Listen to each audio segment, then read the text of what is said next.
ठीक है, तो हम लोग बढ़ते हैं अपने अगले टॉपिक पे, जिसका नाम है हम लोग का स्थिर वैद्युत स्थितिज ऊर्जा, यानी कि इलेक्ट्रोस्टैटिक पोटेंशियल एनर्जी। अच्छा, हम लोग को तो ये पता है कि दो आवेश एक दूसरे को आकर्षण या प्रतिकर्षण करते हैं, ठीक है। तो इसका ये मतलब हुआ कि अगर हमारे पास दो आवेश है और इन दोनों आवेश को अगर हम पास लाएं या फिर हम दूर ले जाएं, तो हमें कुछ कार्य करना पड़ता है या फिर हमें कार्य प्राप्त हो जाता है। तो मान लीजिए दो हमारे पास एक समान प्रकार के आवेश हैं, दोनों प्लस मान लेते हैं। अगर इनको हम पास लाएंगे तो हमें क्या करना पड़ेगा कि इनके प्रतिकर्षण बल के विरुद्ध कार्य करना पड़ेगा। यानी आवेशों को पास लाने में हमें कुछ कार्य करना पड़ता है, और वही कार्य इन आवेशों में क्या होता है, स्थितिज ऊर्जा के रूप में संचित होता है, जिसे हम लोग क्या कहते हैं, वैद्युत स्थितिज ऊर्जा कहते हैं, है ना। ओके, मतलब अगर मैं थोड़ा सा इसको और अच्छे से बताऊं तो मैं कह सकता हूं कि आवेशों के किसी निकाय, सिस्टम ऑफ चार्जेस की जो हमारा जो है वैद्युत स्थितिज ऊर्जा जो होता है वह उस कार्य के बराबर होता है जो उन आवेशों को समीप लाकर निकाय की रचना करने में होता है। ओके, तो अब ये इस देखो यू से दिखाते हैं पोटेंशियल किया गया कार्य ही स्थितिज ऊर्जा के रूप में संचित होता है, और यहाँ पे मैंने वो बात लिखाया भी है। ठीक है, तो चलते हैं इसका डेरिवेशन।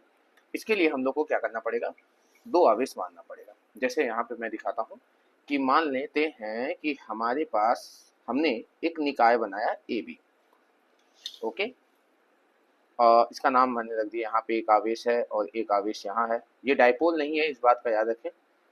हम लोग एक निकाय की रचना कर रहे हैं जिसका नाम हमने क्या रखा है, ए बी। और ए पर हमारा जो है मान लेते हैं Q1 आवेश है, प्लस Q1। और हम लोग जो है बी पर भी एक आवेश मान लेते हैं जिसका नाम है प्लस Q2। ओके, अब ये दोनों आवेश एक दूसरे से कुछ दूरी पर स्थित हैं। जैसे हमने मान लिया कि इनके बीच की जो दूरी है वह हम मान लेते हैं इनके बीच की जो दूरी हमने मान रखा है वो स्मॉल आर मान लिया है। ठीक है, ओके। तो अगर मैं पूछूं कि इस प्लस क्यू आवेश के कारण इस बिंदु Q2 पर जो स्थितिज ऊर्जा का मान होगा वो कितना होगा। देखो हम लोग क्या माने हैं, माना, मैं लिख देता हूं, माना कि एक निकाय, क्या, एक निकाय ए बी है। क्या माना है, ए बी है, एक निकाय ए बी है जो जो दो आवेशों, कितने आवेश, दो आवेशों। अब वो आवेश कौन कौन से हैं, प्लस Q1 तथा प्लस Q2 से मिलकर बना है। Q2 से मिलकर बना है, मिलकर बना है। और ये दूरी कितनी है इनके बीच की, जो एक दूसरे से जो एक दूसरे से कितनी दूरी पे है, इनके बीच की दूरी कितनी है, आर। आर आर मीटर की, मैं मात्रक मीटर ले लेता हूँ, आर मीटर की दूरी पर स्थित है। दूरी पर कहाँ स्थित है, माध्यम हमने मान लिया, चलो वायु है या फिर निर्वात, ताकि के हमें ना लिखना पड़े। निर्वात में स्थित है। ठीक है, इतना मैंने पहले से मान लिया। तो चित्रानुसार, चित्र आपके ऊपर है तो मैं यहाँ कह सकता हूँ चित्रानुसार। अब मैं इस बिंदु पर विभव देखूंगा पहले। ओके, ओके, तो प्लस Q1 के कारण Q2 पर विभव,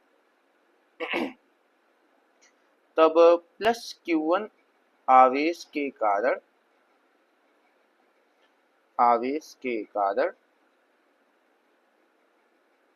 बिंदु बी पर विभव। ये फार्मूला तो आप लोग जानते हैं, विभव V बराबर होता है 1/4 पाई एप्सिलॉन 0 आवेश Q1 बटे R। ये आप लोग फार्मूला जानते हैं। ठीक है, इक्वेशन फर्स्ट।